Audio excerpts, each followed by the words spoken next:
नमस्कार, स्वागत है साहित्यिक झरोखा चैनल पर। आज हम कर रहे हैं विद्यापति की पदावली, जिसका संपादन रामवृक्ष बेनीपुरी द्वारा किया गया है। इसमें संकलित विरह खंड के पदों की व्याख्या हम देख रहे हैं।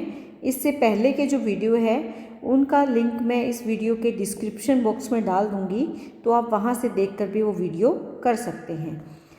आज के पद में हम देखेंगे कि किस प्रकार राधा का वर्णन उसकी सखी कृष्ण के सामने करती है और राधा का भी किस प्रकार की अवस्था का, वियोग अवस्था का।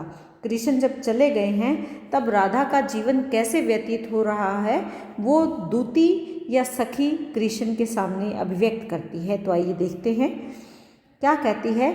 माधव कठिन हृदय प्रवासी, तुझ पेसी मोय देखल वियोगिनी। यहाँ पर जो दूती है या राधा की जो सखी है वो कृष्ण से कहती है कि माधव, हे कृष्ण, कठिन हृदय प्रवासी, कि तुम प्रवासी होने के बाद कैसे हो गए हो, कठोर हृदय वाले बन गए हो। क्यों बन गए हो? क्योंकि तुम अपनी प्रेयसी से या राधा से अब मिलने नहीं आते।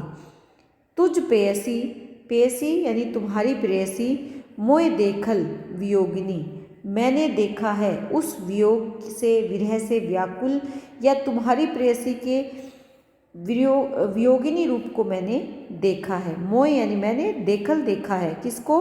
वियोगिनी राधा को। अब हूँ पलटी घर जासी। अगर उसकी दशा के बारे में मैं तुम्हें बताऊं तो तुम्हें सुनकर अब हूँ, इसी समय पलटकर, वापस मुड़कर घर चले जाना चाहिए। यानी उसकी दशा बहुत ज़्यादा खराब है, वो विरह से, वियोग से बहुत व्याकुल है। उसकी बात जो मैं अब तुम्हें बता रही हूँ वो बातें सुनकर या उसका संदेश सुनकर तुम्हें इसी पल वापस मुड़ जाना चाहिए और अपने घर चले जाना चाहिए, या राधा के पास चले जाना चाहिए। हिमकर हेरी, हिमकर क्या होता है? चंद्रमा। हेरी यानी देखकर। अवनत कर आनंद, आनंद यानी मुख या चेहरा। अवनत का मतलब क्या होता है? नीचे कर लेती है। वो जो नायिका है वो चंद्रमा को जब देखती है, क्योंकि चंद्रमा क्या है? प्रेम के भाव से जुड़ा हुआ है, कामोद्दीपक है। क्योंकि चंद्रमा को देखकर राधा को बीते समय की यादें आती है, प्रेम का भाव जागृत होता है, तो वो उस चंद्रमा को देखना पसंद नहीं करती, इसीलिए वो अपना मुंह नीचे कर लेती है। करु करुणा पथ हेरी, और मुख नीचा करके क्या करती है? करुणा के साथ तुम्हारे आने का पथ यानी मार्ग हेरी, देखना, कि वो तुम्हारे आने का इंतज़ार करती है, मार्ग देखती है, मुख नीचा करके तुम्हारे आने की प्रतीक्षा करती है, जिससे कि चंद्रमा उसे कष्ट ना दे सके। आगे क्या कहती हैं? नयन काजरलय लिखे विधुन तुद, भय रह ताहेरी सेरी। यहाँ पर वो क्या कहती है कि चंद्रमा को दूर करने के लिए वो क्या करती है? नयन काजल, आँखों के काजल से, लिखे बना देती है। क्या बनाती है?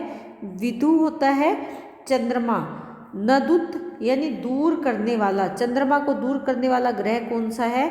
चंद्रमा को दूर अगर हम बात करें तो चंद्रमा को कौन सा ग्रह, सुना होगा आपने कि चंद्र ग्रहण होता है, तो इसका मतलब क्या है? राहु ने चंद्रमा को ग्रसित कर लिया, ऐसा पौराणिक कथाओं में माना जाता है। अब तो विज्ञान का युग है तो ये बातें अब इतना महत्व नहीं रखती।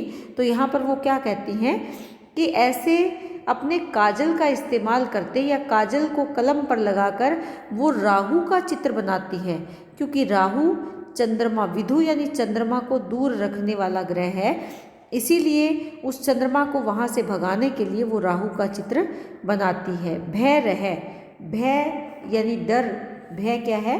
डर है, कि उसके डर से, ताहेरी, ताहेरी से तात्पर्य क्या है? उसकी, सेरी यानी शरण, शरण किसकी शरण में जाती है? डर से वो राहु की शरण में जाती है। किसके डर से? चंद्रमा के डर से। चंद्रमा से बचने के लिए उसके डर के कारण वो उस भय से, उस डर से वो किसकी शरण में जाती है? राहु की शरण में जाती है, क्योंकि राहु ही है जो चंद्रमा को वहाँ से दूर भगा सकते हैं, या उसके कारण चंद्रमा वहाँ पर नहीं आई। दक्षिण पवन बहसे कैसे जुबती से, कर कबलित तनु अंगी। यहाँ पर क्या है कि दक्षिण से दक्षिण से जो पवन आती है उसको क्या कहते हैं? मलयानिल। मलयांचल से आने वाली जो वायु है, क्योंकि वो सुगंधित होती है, इसी कारण जो वियोगिनी नायिका है वो कैसे जुबती सह, उसको सहन नहीं कर सकती। युवती यानी नायिका, कौन है नायिका? राधा है, कि वियोग के कारण दुखी परेशान राधा उस दक्षिण से आने वाली मलयानिल को, जो सुगंध से परिपूर्ण है, उसको वो कैसे सहन कर सकती है। अर्थात वो वायु उसकी पीड़ा को और ज़्यादा बढ़ाती है। तो वो क्या करती है? कर कबलित तनु अंगे। कबलित से तात्पर्य यहाँ पर क्या है? ग्रस्त करना। तनु यानी शरीर के, अंग यानी अंगों को, क्योंकि उसकी जो पीड़ा है, जो दुख है, वो उसके समस्त शरीर के अंगों को ग्रसित कर लेती है। क्योंकि जो मलयानिल है उसके कारण उसके शरीर की पीड़ा और ज़्यादा बढ़ जाती है, यानी वो वायु उसके शरीर के अंगों पर प्रभाव डालती है और उसकी पीड़ा बढ़ जाती है। गैल प्राण आस दे राखे। गैल यानी गए हुए प्राण, प्राण यानी प्राणों को, या उसके जो प्राण हैं उनकी आस यानी आशा, दे राखे, इसी आशा से वो उनको रखती है, या इसी आशा से वो उनको बचाने, जो उसके प्राण जा रहे हैं, प्राण उसके निकल रहे हैं, कैसे? 10 नख लिखे भुजंगे, कि वो अपनों 10 नाखूनों से क्या लिखती है? भुजंग। भुजंग क्या होता है? सर्प। सर्प क्यों लिखती है? कि ये माना जाता है कि जो दक्षिण की वायु मलयानिल है उसका शत्रु क्या है? सर्प है। चंद्रमा का शत्रु हमने पढ़ा राहु है, और मलयानिल का शत्रु क्या है? सर्प है, यानी सर्प के डर से वो वायु दूर रहती है। धरनी लोटाएब देहा। धरनी यानी धरती पर, लोटाएब क्या होता है? लोटना। देहा यानी शरीर, कि वो अपना जो शरीर है उसकी वायु उसको पीड़ित कर रही है। यहाँ से करें, मीन केतन भय शिव शिव शिव शिव कै धरनी लोटाएब देहा। मीन केतन, इस शब्द को अगर हम देखें, मीन केतन से तात्पर्य किससे है? जो कामदेव हैं। ये शब्द अलग अलग करें। मीन केतन यानी काम के भाव को उत्पन्न करने वाले कौन हैं? कामदेव। कामदेव के भय से वो क्या करती है? शिव शिव कह, शिव शिव का उच्चारण करती है, और धरनी यानी धरती पर लोटाएब लौट जाती है दे शरीर को, जिससे उसका शरीर धूल से भर जाए और उस पर कामदेव का प्रभाव ना पड़े। कामदेव के शत्रु किसको माना गया है? भगवान शंकर को कामदेव का शत्रु माना गया है। इसीलिए वो सारा दिन शिव का स्मरण करती है और स्वयं धरती पर लौटकर अपने देह पर धूल लगा लेती है, ताकि कामदेव का प्रभाव उस पर ना पड़े। करे रे कमल लय कुछ श्रीफल दे शिव पूजे निज नेहा। और शिव को प्रसन्न करने के लिए वो क्या करती है? कमल, कमल लय, कमल रूपी जो उसके कोमल हाथ हैं उसमें क्या धारण करती है? कुछ श्रीफल। जो उसके वक्ष हैं उनको क्या माना गया है? श्रीफल। जो शिव पर चढ़ाए जाते हैं वो श्रीफल क्या है? उसके कुछ हैं। तो वो अपने हाथों में अपने कुछ रूपी श्रीफल को लेकर शिव पूजन, शिव जी की पूजा करती है। निज गेहा, अपने घर में शिव जी को प्रसन्न करती है। किस लिए प्रसन्न करती है? कामदेव को दूर भगाने के लिए। तो यहाँ पर अगर हम देखें, कर कमल, कर रे कमल, यहाँ थोड़ी शायद टाइपिंग में मिस्टेक है। कर रे कमल लय कुछ श्रीफल दे शिव पूजन निज गेहा। तो यहाँ पर भी अगर हम देखें तो अतिशोक्ति अलंकार है। इसके साथ साथ कुछ श्रीफल और कर कमल में कौन सा अलंकार है? रूपक अलंकार है। अगर अतिशोक्ति अलंकार की बात करें तो वो यहाँ पर देखें तो संपूर्ण पद में अतिशोक्ति अलंकार है। इसके साथ साथ देखिन पवन बहसे कैसे, ये जो पंक्ति यहाँ पर आ रही है, यहाँ पर क्या है? वक्रोक्ति अलंकार आ रहा है। वक्रोक्ति अलंकार का सुंदर प्रयोग यहाँ पर किया गया है। परभृत के डर पावस लयकर बायस निकट पुकारे। परभृत क्या है? कोयल।